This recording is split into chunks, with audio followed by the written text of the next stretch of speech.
Friends, welcome to Prema's terrace garden. இந்த பாருங்க எப்படி இந்த செடி வந்து வளர்ந்துருக்கு. இது என்ன செடின்னா சிறுகிழங்குன்னு சொல்லுவாங்க. சூப்பரா இருக்கு பாருங்களேன். அப்படியே புதினா போல இருக்கு பார்க்கறதுக்கு. கற்பூரவள்ளி இலை போல இருக்கு. இது வந்து ஒரு சின்ன கிழங்கு வச்சாவே வளர்ந்துடும். ஆனா நம்ம வந்து இதுல வந்து நமக்கு கிழங்கு கிடைக்காது.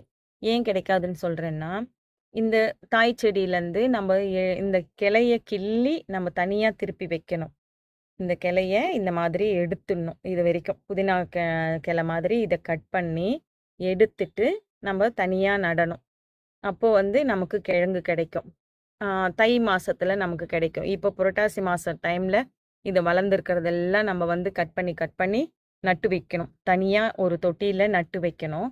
அந்த டைம்க்கு நமக்கு நல்லா வளர்ந்து பெரிய தொட்டியில நடணும். அப்பதான் கிளை கிளையா பரவி நிறைய கிழங்கு வைக்கும். தை மாசத்துல அறுவடை பண்ணிடலாம். நான் அதுக்கப்புறம் நடும்போது ஒரு வீடியோ பண்றேன். Okay friends. Thank you. Happy gardening.